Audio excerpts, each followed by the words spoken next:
ఓం నమః శివాయ. ఓం నమో నారాయణాయ. కర్మ నివారణ కాళభైరవాయ నమో నమః. ఓం కాళకాలాయ విద్మహే కాళాతీతాయ ధీమహి తన్నో నరదృష్టి నివారణ కాళభైరవ ప్రచోదయాత్. హరి ఓం. ఓం మహాదేవ్యై చ విద్మహే విష్ణుపత్నీ చ ధీమహి తన్నో మహాలక్ష్మి ప్రచోదయాత్. హరి ఓం. మా ఛానల్కి స్వాగతం. చూస్తున్న వీక్షకులకు ప్రేక్షకులకు ప్రియ కాళభైరవ భగవద్బంధులకి స్వాగతం పలుకుతూ మమ్మల్ని ఎంతగానో ఆదరిస్తూ ఉండబడినటువంటి ప్రియ సోదరీమణులకు అందరికీ కూడా వరలక్ష్మీదేవి అమ్మవారి యొక్క శుభాకాంక్షలు, ఆశీస్సులు. శ్రావణ మాసంలో అందరికీ శుభాలను, జయాలను, ఐశ్వర్యాలను ప్రసాదించాలని, విద్యార్థులకు విద్యాలక్ష్మిగా, ఉద్యోగస్తులకు ఉద్యోగలక్ష్మిగా, వ్యాపారస్తులకు వ్యాపారలక్ష్మిగా, ఐశ్వర్యవంతులకు ఐశ్వర్యలక్ష్మిగా ప్రసాదించాలని మనసారా కోరుకుంటూ ఆశీర్వచనం. 1/8/2025 నుండి 15/8/2025 వరకు పుట్టినటువంటి వారందరూ కూడా ముందస్తుగా జన్మదిన శుభాకాంక్షలు. గతంలో వివాహం చేసుకున్న వారికి వివాహ వార్షికోత్సవ శుభాకాంక్షలు.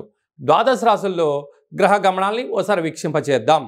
మిథున రాశిలో 12 సంవత్సరముల తర్వాత గురువు మరియు శుక్ర భగవానుడు సంయోగ సంచార స్థితి. కర్కాటక రాశిలో రవి బుధ సంచార స్థితి, బుధాదిత్య రాజయోగము. సింహరాశిలో కేతు సంచార స్థితి, కన్యరాశిలో కేతు సంచార స్థితి, కుంభరాశిలో రాహు సంచార స్థితి, మీనరాశిలో శని భగవానుని వక్రగమన సంచార స్థితితో ద్వాదశ రాశుల్లో గ్రహ గమనాలు ఈ విధంగా ఉన్నాయి. తులారాశి వారు శ్రావణమాస సందర్భంగా వరలక్ష్మీదేవి అమ్మవారిని ఎలాంటి వస్త్ర రంగులతో, ఎలాంటి నైవేద్యాలతో పూజించాలో, ఐశ్వర్యాన్ని ఎలా పొందాలో ఈ వీడియోలో తెలుసుకుందాం.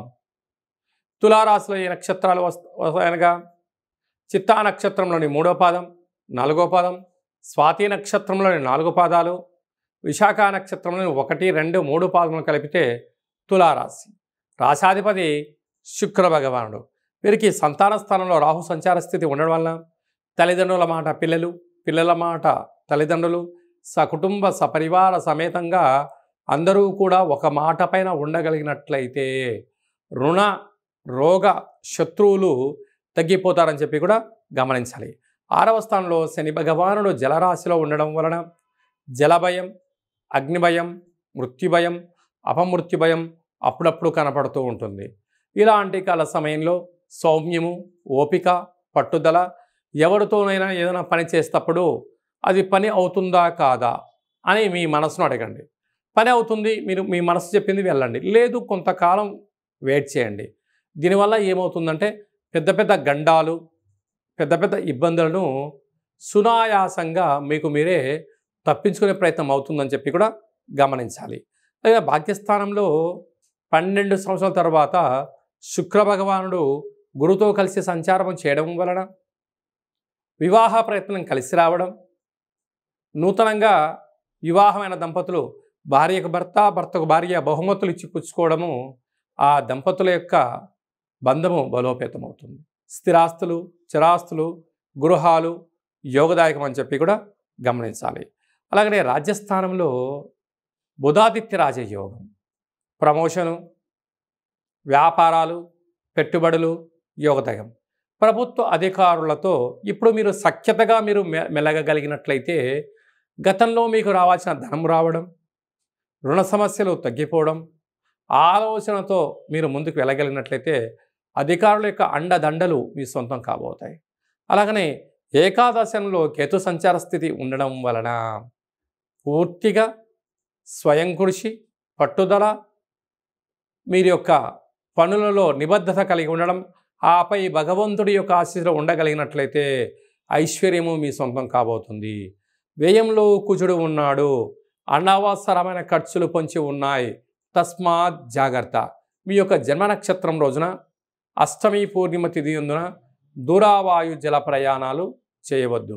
ఇలాంటి కాల సందర్భంలో మహాలక్ష్మీదేవి అమ్మవారికి తెలుపు రంగు వస్త్రాలతో అలంకరించడం, తెలుపు పుష్పాలతో అర్చన చేయడం, పెరుగన్నం నైవేద్యంగా పెట్టడం వలన యోగదాయకం. సాఫ్ట్వేర్ ఉద్యోగస్తులు, హార్డ్వేర్ ఉద్యోగస్తులు, ఎలక్ట్రానిక్ గూడ్స్ బిజినెస్ చేసేటువంటి వారందరూ, అలాగనే మార్కెటింగ్ రంగంలో ఉండబడినారు, టీచింగ్ రంగంలో ఉండబడిన వారందరికీ కూడా నోరు అదుపులో ఉంచుకోగలిగినట్లయితే మంచి కాలం ఉందని చెప్పి గమనించాలి. మీ వ్యక్తిగత జాతకం తెలుసుకోవాలనుకుంటున్నారా? మీ పేరు, పుట్టినటువంటి తేదీ, నెల, సంవత్సరం, పుట్టిన సమయం రాసి మీరు వాట్సాప్లో పంపించగలిగినట్లయితే 100 సంవత్సరముల జాతకాన్ని సంపూర్ణంగా సవివరంగా వ్రాసి మీకు పంపించి, మీరు పుట్టినప్పుడు గ్రహ గమనాలు ఎలా ఉన్నాయి, ప్రస్తుతం ఎలా ఉంటున్నాయి, రాబోయే కాలంలో ఎలా ఉండబోతున్నాయో వివరిస్తూ మీరు విజయం సాధించేంత వరకు మన యొక్క కాళభైరవ ఆశ్రమం దగ్గర నుంచి అన్ని విధాలా మీకు తోడు నీడగా ఉంటామని చెప్పి గమనించగలగాలి.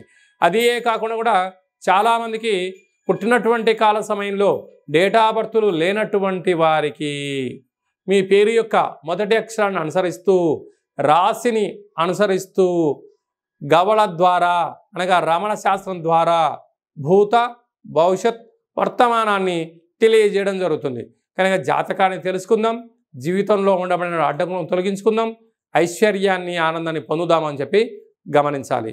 కనుక ఆసక్తి గలవారు అపాయింట్మెంట్ తీసుకొని సంప్రదించగలరు. అందరికీ ఈ శ్రావణ మాసంలో శుభం, జయం, లాభం జరగాలని కోరుకుంటూ ఆశీర్వచనం. ఓం శతమానం భవతి శతాయు పురుష సతేంద్రియ ఆయుష్యేవేంద్రియే ప్రతిష్టతి. ధనం ధాన్యం బహుపుత్రలాభం శత సంవత్సరం దీర్ఘమాయు. సర్వే జనా సుఖినో భవంతు, లోకా సమస్తా సుఖినో భవంతు. సర్వం మహాలక్ష్మీదేవతార్పణమస్తు. హరి ఓం. ఈ వీడియో మీకు నచ్చినట్టయితే లైక్ చేయండి, షేర్ చేయండి. అందరికన్నా మీ వ్యక్తిగత జాతకాన్ని ముందుగా మీరు తెలుసుకోవాలి అనుకుంటున్నట్లయితే మా ఛానల్ని సబ్స్క్రైబ్ చేసుకోండి, గంట సింబల్ ప్రెస్ చేయండి, అలానే బటన్ కూడా తెలియచేయండి. హిందూ ధర్మాన్ని కాపాడండి.